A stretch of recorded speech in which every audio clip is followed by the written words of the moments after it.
Okay, let's do a whole meal here. This is just a normal, everyday American diet meal. If you have a special diet, please use your own recipes and do your own cooking. Today we're going to use all these items except the butter to make fried chicken, wings, Swiss chard, and fresh beets.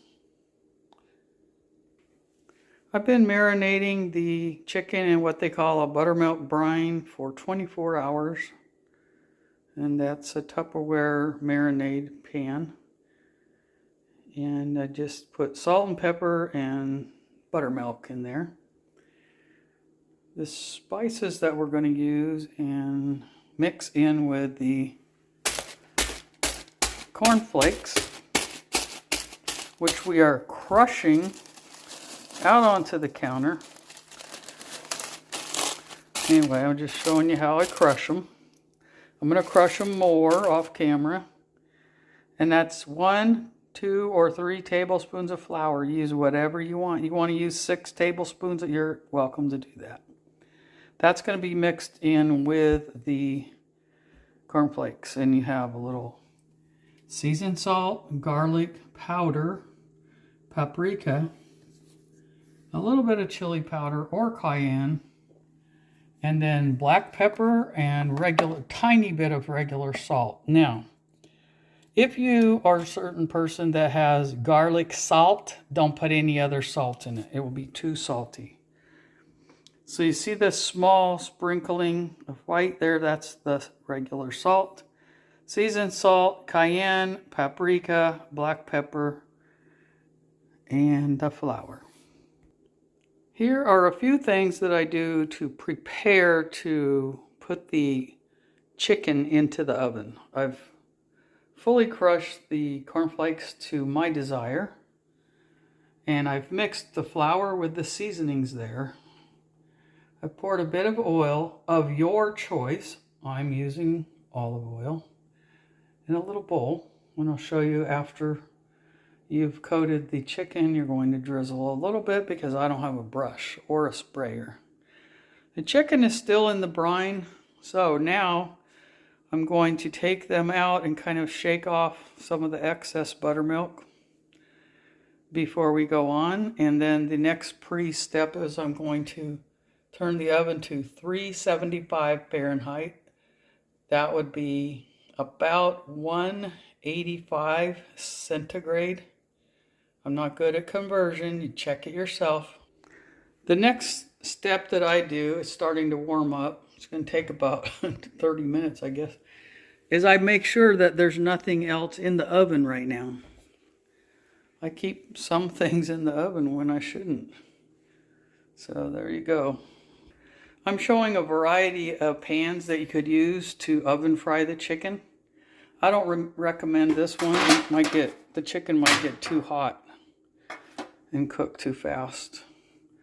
That's probably perfect, and that is not a stain. That is just part of the coating that came off, but it still has its oil coating. And then this one is done nice, probably because I've never used it. And then if you have a baking dish, this is probably the preferred method with a rack, and I don't have a rack. So, too bad, so sad, you can't always have what you need. I wanted to show you something that people might not notice. This is a glass Pyrex baking dish. You see this? You think that's just the handle, but it's also for times like this when this is going to drip. And I'm going to set them in this pan, and they'll kind of keep the stove a little bit cleaner on top. Drips.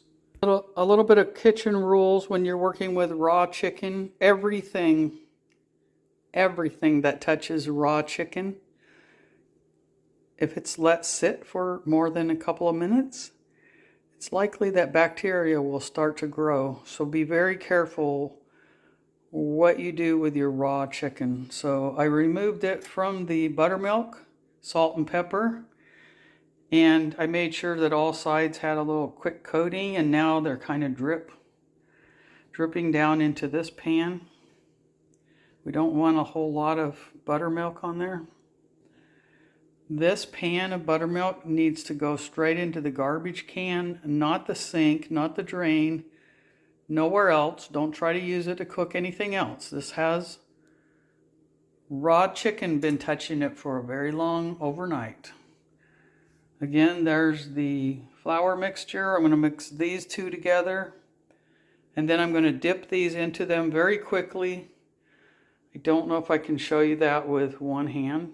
And then I'm going to set them here. Before I do that, I'm going to put a light, thin layer of oil here. Same with those two. Okay, I'm going to put one chicken wing in that one. I don't want to ruin a lot of chicken. It's going to cook faster than these, but it's not going to cook as evenly. It's probably going to burn. The oil coating is on all of those pans. I've mixed this together. You might say, well, that's not enough for 13 chicken wings, but it is, because I lightly coat my chicken. And another thing I want you to know is I am no fried chicken expert. That's why I'm putting it in the oven. ChatGPT said to take the meaty part of the wing, which I have folded all these into a triangle.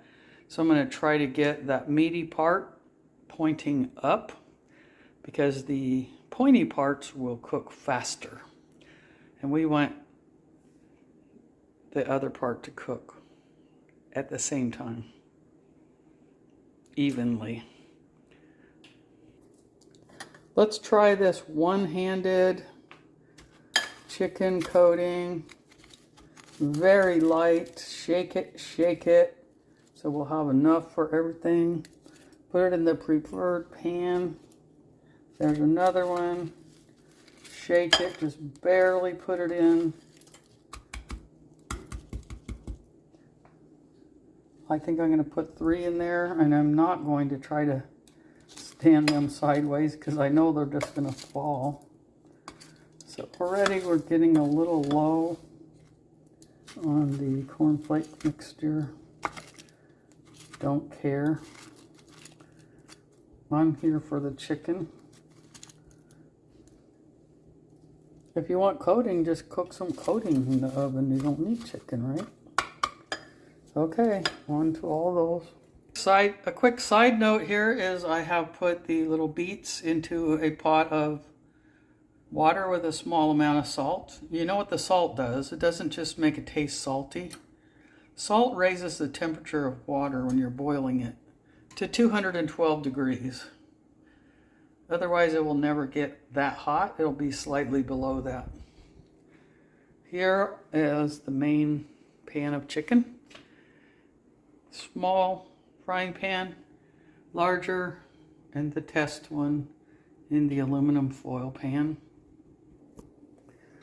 I'll quickly just show you that I'm going to drizzle a little bit of oil over these, but not much. A quick view of how much oil I drizzled. Probably a little too much on some of them. This is kind of how I arranged them. This is going to be 25 to 30 minutes on this side. Then turn every one of them over once. And then 25 to 30 minutes on the other side. If at the end of 50 minutes, if they look a little pale, we're going to turn it up to 400. I'm going to share my little greens garden right now. I'm so proud of it. This is day 4 or 5. That's the lettuce, the arugula, the kale, and the Swiss chard is always slow to emerge, but it will get the tallest. A quick update on the little beets. They're boiling. There is no time frame on this. Just going to do a gentle boil. Let's say during the time that you're cooking the first side of the chicken, and then you're going to check with a fork and see if they're a little bit soft, and that means they're done.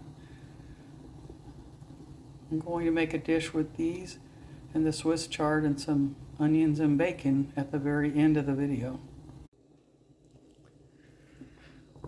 Okay, looks like the beets are probably going to be ready. I like the color has changed. And the oven is still at 3. It smells heavenly in here. And I don't see much browning going on. But I still don't want to turn it to 375. I don't see any popping, crackling. Down there in the cast iron is where you're hearing all that popping and crackling. I'm going to turn every piece now. So those are turned. I'm going to go ahead and put it at 400. And the reason is that these aren't making any sound of popping and crackling. Here they are turned. This was at 30 minutes at 375. So the beets at 30 minutes of simmering.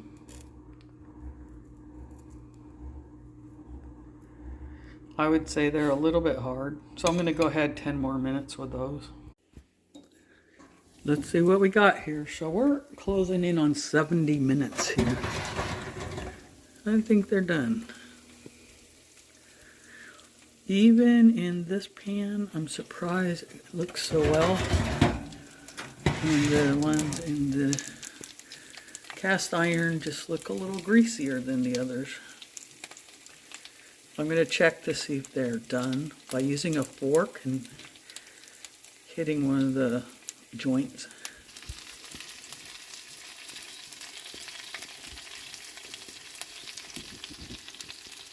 Looks done.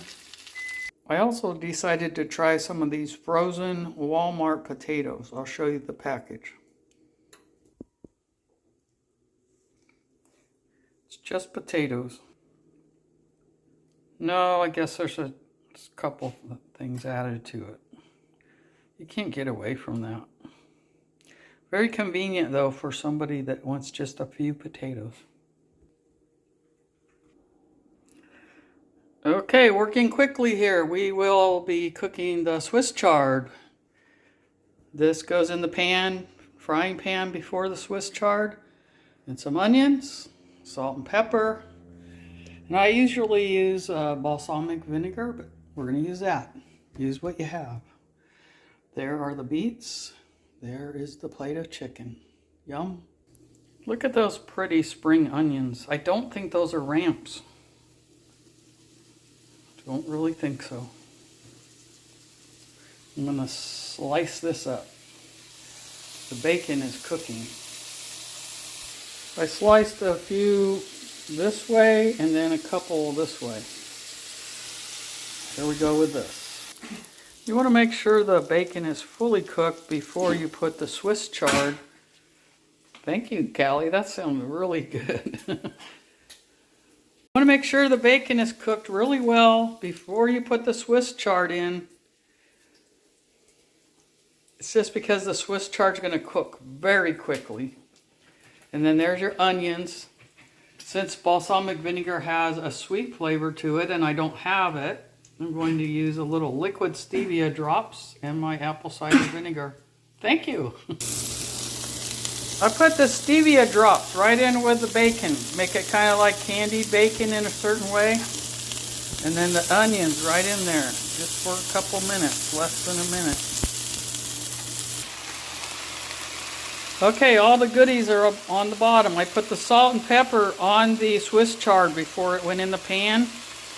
And I poured the apple cider vinegar into the bacon and onions before I put the Swiss chard in.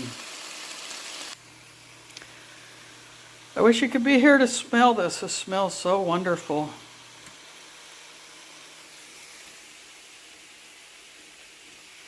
There are the beets. So there you have it. A nice southern meal. Not the way every southern family makes it. My mentor, my cooking mentor, my first mother-in-law, she was from Shreveport, Louisiana, Texarkana area, and she called that Swiss chard, sometimes she would call it wilted lettuce salad, but I think she used a different type of lettuce. Thank you so much for watching. Sorry the video is so long.